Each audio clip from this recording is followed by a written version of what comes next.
अस्सलाम वालेकुम अहबाब, मैं हूं खालिद मिर्ज़ा। आप मेरे साथ हैं बिज़नेस टाइम में। अब आप उम्मीद है रब्बे करीम के घर से कि आप सब लोग खैरियत से होंगे। हमारा साथ इस चैनल में कुछ ही अरसे से बना है और बहुत सारे दोस्तों से बहुत अच्छे मरासम और रिलेशन डेवलप हुए हैं। मैं आप सबको कदर की निगाह से देखता हूँ। इस चैनल में हम डिस्कस करते हैं बिज़नेस के हवाले से, ख़ासकर कॉस्मेटिक के बिज़नेस के हवाले से, उनकी फॉर्मुलेशन, उनकी कंसंट्रेशन, उनकी मार्केटिंग से मुतल्लिका और सेल से मुतल्लिका मसाइल और डिस्ट्रीब्यूशन नेटवर्क और रेलिवेंट जितना भी उसके सेल्स और मार्केटिंग और प्रोडक्शन से हवाले से जो भी चीज़ें मौजूद हमें फेस करनी पड़ती हैं, सभी में हम डिस्कस करते हैं। तो पिछली कुछ वीडियो में मैंने शैम्पूज़ का जिक्र किया, उसके बाद कुछ वाइटनिंग पाउडर का जिक्र किया। तो वाइटनिंग तो सभी को चाहिए, हम जो एशियंस हैं इनके लिए वाइटनिंग प्रोडक्ट तो एक बहुत बड़ी बहुत ग्रेस रखता है और बहुत चार्म है सभी को। तो जब हम वाइटनिंग की बात करते हैं तो बहुत सारी मार्केट में वाइटनिंग क्रीम्स अवेलेबल हैं, बहुत सारी ख़वातीन उनको इस्तेमाल कर रही हैं, मुसलसल कर रही हैं और एक अरसे से कर रही हैं। लेकिन उसके साथ साथ हाथ और पाँव के हवाले से भी कुछ प्रोडक्ट, चंद एक प्रोडक्ट मार्केट में मौजूद हैं, लेकिन इस हद तक ये मार्केट रिच नहीं है। तो इसमें अभी स्पेस है। जो दोस्त इसमें काम करना चाह रहे हैं या कर रहे हैं वो इसको एंजॉय कर रहे होंगे। तो आपने देखा होगा बहुत सारी ख़वातीन ऐसी हैं जिनका जो चेहरा है वो तो रुख रोशन चांद की तरह, माहताब की तरह चमकता दमकता है, लेकिन जब कभी उनके पाँव पे, उनके हाथों पे नज़र पड़ती है तो बात वही खूबसूरती, हुस्न, मोर का पाँव उसके मार देते हैं।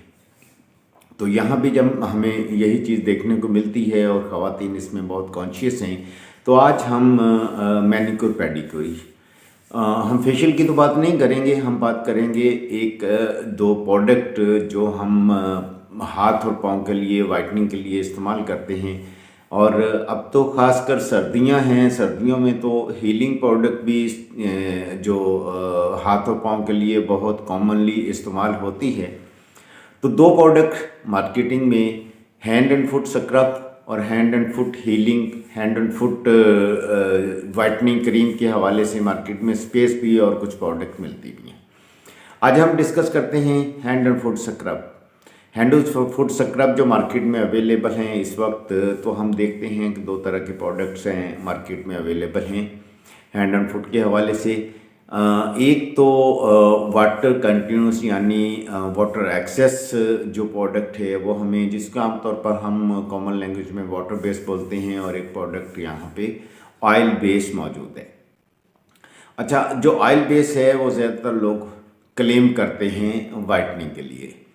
बहरहाल हम जब स्क्रब की बात कर रहे हैं, हम इस वक्त वाइटनिंग या एक्सफोलिएट स्क्रब की बात करेंगे और देखते हैं एक्सफोलिएट स्क्रब किस तरह से बनाया जाता है और कैसे किस कंपोजिशन में क्या क्या चीज़ें इसमें डाली जा सकती हैं और डाल रहे हैं, लोग डाल रहे हैं। तो कॉमनली इस वक्त मार्केट में जो वाइटनिंग स्क्रब इस्तेमाल हो रहा है उसमें कुछ लोग तो वही लगी बंदी, वही जो वाइटनिंग क्रीम वाली फॉर्मुलेशन है वही दे रहे हैं, लेकिन वो बहुत चूँकि कॉस्टली पड़ती है और ख़वातीन उसको अफोर्ड नहीं करती या उस पर दिलचस्पी नहीं लेती, या वही प्रोडक्ट हाथ और पाँव के लिए भी इस्तेमाल हो रही हैं।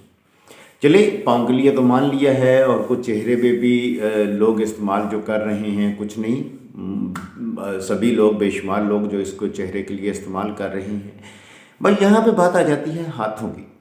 जब हम एक टॉक्सिक क्रीम, एक मुज़र क्रीम, एक ऐसी जहरीली क्रीम जो हम हाथों पे लगाते हैं, जिसके अंदर मरकरी है, जिसके अंदर टॉक्सिक और एलिमेंट्स हैं, जिसके अंदर हैवी मेटल्स हैं, ये बड़ी जो है परेशान कुन बात है। मैंने, आपने, ख़वातीन ने, जो भी इस टाइप की क्रीम इस्तेमाल करते हैं, हमने हाथों पे क्रीम लगा ली।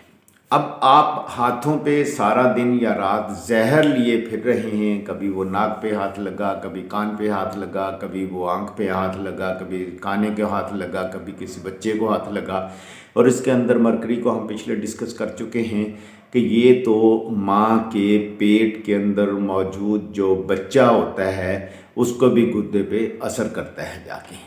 ये स्टडी है, मैं अपनी तरफ से नहीं कह रहा है ऐसी कोई भी बात। तो जो इस हद तक हम टॉक्सिक चीज़ इस्तेमाल कर रहे हैं, जो आपके गुर्दों, आपके बाकी जिस्म, उसके कैंसरस करता है, इतना सत्यानाश करता है, तो ऐसी पाउडर को हाथों पे लगाना और सारा दिन उस जहर को अपने हाथों में साथ लिए फिरना, ये तो इंतहाई मुज़र है, इंतहाई नुकसानदेह है, मौत को दावत देने वाली बात है, अपने लिए भी, फैमिली के लिए भी, बच्चों के लिए। उसी हाथों से हम खाना बना रहे होते हैं, खाना तकसीम कर रहे होते हैं, बच्चों की देखभाल कर रहे होते हैं, बाकी रोज़मर्रा के जो अमूर है उनको अंजाम दे रहे होते हैं। तो हम आज बात करेंगे toxic non metal heavy metal जो प्रोडक्ट है उसके हवाले से। तो चले, आप चीज़ें लिख लीजिए, मैं आपको बताता हूँ। अगर आप खुद बनाना चाह रहे हैं तो खुद बनाइए, अगर बनानी हमसे लेना चाह रहे हैं तो हमसे लीजिए, अगर आप किसी और से अच्छी प्रोडक्ट मिलती है तो वहाँ से लीजिए, लेकिन टॉक्सिक चीज़ों से अवॉइड कीजिए। सबसे पहले तो आप लीजिए 200 ग्राम वैसलीन जी।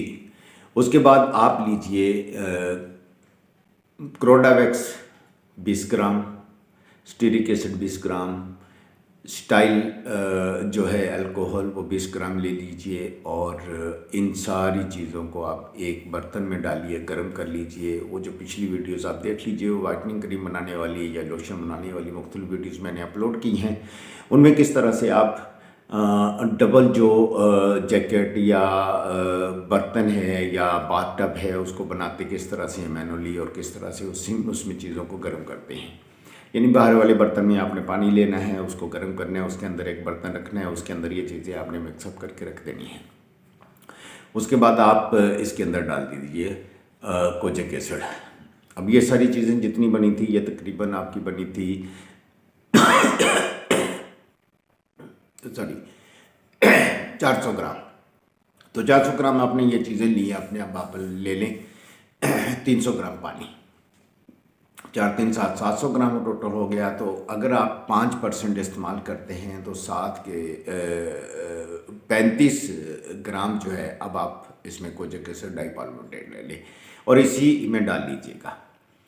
उसके बाद अब आ जाइए दूसरा, जहां आपने जो पानी लिया था वो पानी की मिकदार आपकी थी तकरीबन 400 ग्राम जो थी, तो 400 ग्राम जो पानी की मिकदार थी, अब वो पानी की मिकदार जो 400 ग्राम है उसको आप गर्म कीजिए। इधर से वैक्स गर्म हो रही हैं, उधर से पानी गर्म किया, इसका टेम्परेचर आपने 80 to 70 मेंटेन रखना है। अच्छा, यहाँ मज़े की बात एक बताऊँ, मैंने कुछ वीडियोस कुछ दोस्त अहबाब की देखी हैं, और वो बड़े भाई, मैं सलाम करता हूँ उनको दोनों हाथों से, लेफ़्ट से भी राइट से भी, तो सलाम करता हूँ और स्लैप करता हूँ। मैं स्लैप का मतलब तो आप समझ रहे हैं। और भाई एक दोस्त को मैंने वीडियो बनाते हुए, अपलोड करते हुए देखा, चैलेंज करते हुए देखा, ये देखें जी, डबल बाथ लेते हैं और अलग से पानी है, ए फेज़ लेते हैं, बी फेज़ लेते हैं, उनको मिक्सअप करते हैं। ये देखिए, मैंने पानी डाला, उस पानी में मैंने वैक्स डाल दी, ये स्टीरिक डाल दिया, ये मैंने स्टाइल डाल दिया, ये मैंने क्रोडा डाल दिया, ये बीज वैक्स डाल दिया। ये देखिए, मैंने गर्म करना शुरू कर दिया, इसमें ये चीज़ें डाल दी हैं, अब मैंने उतार लिया है, अब मैंने स्टीरिंग करना शुरू कर दी है, इसमें ये डाल दिया, ये देखें जी भाई, बन गई जी क्रीम। भाई ज़बरदस्त है, मुबारक हो। देखिए, लोशन को क्या कहते हैं हम लोशन या क्रीम को कहते हैं ऑयल वाटर का मिक्सचर, जिसको हम मल्शन बना लेते हैं कि पानी और उसमें से ऑयल अलहदा नहीं होता, उसको आप क्रीम या लोशन का नाम देते हैं। देखें, वो क्रीम भी बन गई, लोशन भी बन गया, जो भाई मोहतरम ने बनाया था वो उसी तरह से बन गया है। लेकिन यहाँ पे बात आ जाती है कि वो जो इंग्रेडिएंट आप ले रहे हैं, जब आप उस मेल्टिंग पॉइंट से जिस पे वो मेल्ट होते हैं उससे जाके एक्सेस पे मेल्ट करेंगे, तो वो मेल्टिंग की बजाय वेपोरेशन की तरफ जाएगा, और वो उसके अंदर जो अज्जा है, जो आपको फ्रूटफुल अज्जा थे, मतलब बीज वैक्स में बहुत सारे मिनरल्स, बहुत सारी ऐसे विटामिन्स मौजूद हैं। जब आप इसको ना स्टडी कर लीजिएगा ज़रा, बीज वैक्स को आप गूगल कर लीजिएगा। इसी तरह से अपने वैसलीन में कुछ मिनरल्स ली, जब आप इसको एक्सेस में जाके हीट करेंगे और इसके बाद बाकी जो इंग्रेडिएंट उसमें जो आपने XYZ जितने भी डाले थे, उसको विटामिन को डाला था, उसको जब आप इस टेम्परेचर पे जाके हीट करेंगे वो अपनी फातियत खुद लोशन बन जाएगा आपका। देखिए इसमें कोई शक नहीं है, उन्होंने कमाल किया, उन्होंने लोशन आपके सामने बना दिया है। दोस्तों लोशन तो ये बन जाएगा, लेकिन जो आपके इंग्रेडिएंट एक्टिव्स ले रहे हैं उसके अंदर, उनकी इफादियत आप खो देंगे, उनसे कोई बेनिफिट गेन नहीं कर सकेंगे। ये लोशन है, ये क्रीम है, ये मैं आपको बता दूं, ये कैरियर के तौर पर लिया जाता है। कैरियर बिल्कुल ऐसा ही है कि आपने जिस तरह से ट्रैवल करने के लिए एक बस, घोड़ा, गधा, मोटरसाइकिल, कार, जो हवाई जहाज़ इस्तेमाल करते हैं, वो कैरियर है। वो यहाँ से उठाता है आपको, एक जगह से, एक मंजिल से उठाता है, आपको दूसरी मंजिल तक पहुँचा देता है। बिल्कुल ये क्रीम्स, ये लोशन भी बिल्कुल कैरियर हैं। अब मॉडर्न जो एज है, ये मॉडर्न जो ईरा है, उसमें इस कैरियर में हम बहुत सारे ऐसे एक्टिव अज्जा डालते हैं। जैसे अभी हमने हैंड एंड फुट की बात की है, तो उसमें जो एक्टिव अज्जा अभी हम डालेंगे, तो वो एक्टिव जुज़्व जो हैं, जो इंग्रेडिएंट हैं, बेसिकली क्रीम उसको आपके चेहरे या बॉडी के पे इक्वली स्प्रेड करने के लिए ये कैरियर का काम करती है। ये लोशन वोशन और नहीं करते। देखिए आपने मॉइस्चराइज करना है अपने चेहरे को, तो मॉइस्चराइज करने के लिए जो मॉइस्चराइज़र आपने इस लोशन या कोल्ड क्रीम के अंदर डाला है, या उसमें और सपोर्टिंग इंग्रेडिएंट डाले हैं, वो आपकी बॉडी पे जितनी मिकदार में आपको चाहिए हैं उस मिकदार में ये कैरियर में डाल देते हैं, आपकी बॉडी पे अप्लाई कर देते हैं।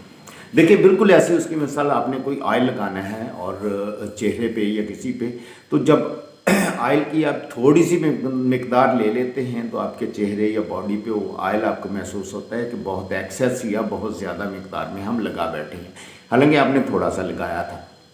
तो आपको तो बड़ी मामूली मिकदार की ऑयल की ज़रूरत थी। अब मामूली मिकदार को भी अप्लाई करते हैं तो वो एक ही जगह पे लग जाता है, उसके लिए आप इजी महसूस नहीं करते।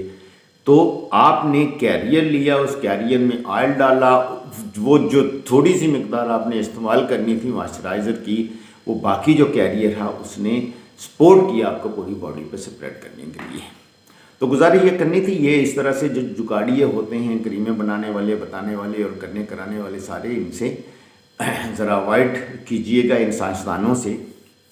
तो हम आपको जब प्रैक्टिकल एक तरीका बता रहे हैं, तो उस प्रैक्टिकल तरीके से सारी दुनिया, सारी कंपनीज, जो बड़ी बड़ी कंपनी, जो केमिस्ट हैं और रेलिवेंट जो फील्ड्स के फार्मासिस्ट हैं, वो इस तरीके को ही अडॉप्ट करते हैं। वो क्यों नहीं सारी चीज़ों का मलगूबा बना के एक हंडिया में डाल देते हैं। देखिए आपने हंडिया भी बनानी है ना, पहले आप जो है अनियन फ्राई कर रहे हैं, उसमें वक्त मुख्तलिफ चीज़ें डाल रहे हैं, मिर्चे विर्चे डालने के बाद एक मसाला तैयार करते हैं, फिर उसके अंदर जो भी चीज़ें हैं, बाकी दाल वाल ये चीज़ें हैं, बाकी उसके अंदर डालते हैं। तो एक टेस्ट डेवलप करने के लिए ये हर चीज़ को अपने अपने मरहले पे डालना ज़रूरी है। तो यहाँ तो बात टेस्ट की है, जब आपने गोश्त भी डाल दिया, ये भी डाल दिया, वो भी डाल दिया, घी भी डाल दिया, सारी चीज़ों को आग पे पकाना शुरू कर दिया, पकने के बाद जब सामने आते हैं आप कहते हैं ये टेस्ट तो नहीं है। टेस्ट इसलिए नहीं था कि हर चीज़ को एक मुख्तलिफ टेम्परेचर चाहिए था। जब आपने उस टेम्परेचर को नहीं दिया, उसको प्रोवाइड नहीं किया, तो ज़ाहिर है वो टेस्ट भी आप डेवलप नहीं कर पाए। पानी में आप जो अनियन को फ्राई करते हैं ऑयल में, उसको पानी में डालिए, पानी में आप ऑयल डाल दीजिए, तो आप वो अनियन जो फ्राई करने का टेस्ट है वो कभी भी इस तरीके से नहीं ले सकेंगे।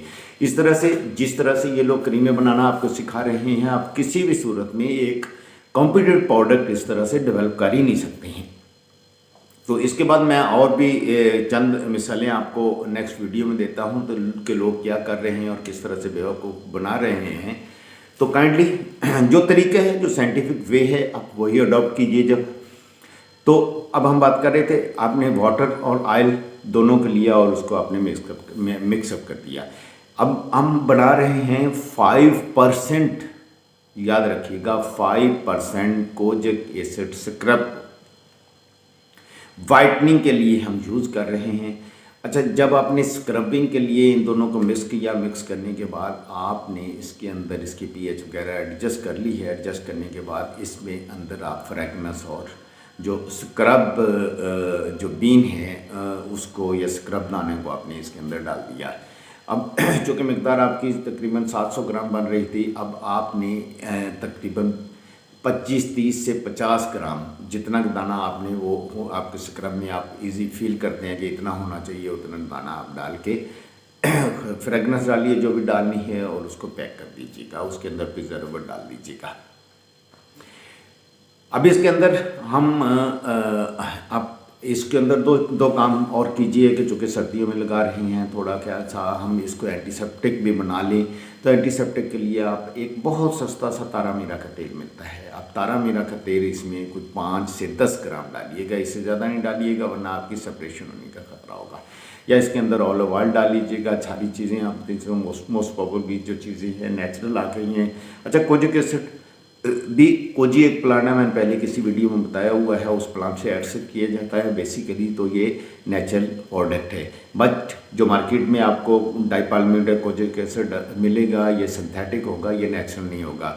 वैसे चूँकि कोजी प्लांट हमारे यहाँ नहीं है, ये ओरिजिन बेसिकली जापानी ओरिजिन है, वहीं से मिलता है। तो आप जापान से इंपोर्ट कर सकते हैं, बना सकते हैं, तो आप मंगवा लीजिएगा उसको, लेकिन काइंडली प्रोसेस जो दिया गया है उसी के साथ आप इसको बना के इसको बना। अच्छा, इसकी कॉस्ट राउंड अबाउट आप कैलकुलेट करते हैं तो इसकी कॉस्ट आएगी कुछ 650-700 के राउंड अबाउट आपकी कॉस्ट आएगी। तो अगर आप बनाने में इस तरह महसूस करते हैं तो इसको आप बनाया हमारे से ख़रीद भी सकते हैं, तो हम आपको प्रोवाइड भी कर सकते हैं। तो सॉरी, नेक्स्ट वीडियो में हम इसको ऑयल बेस में बनाना सीखेंगे कि ऑयल बेस में हम किस तरह से बना सकते हैं। तो अभी खालिद मिर्ज़ा को इजाज़त दीजिएगा। अल्लाह आपकी फैमिली पे रहम करे, करम करे और अपना फजल आपके शामिल हाथ रहे और मेरे लिए दुआ करें।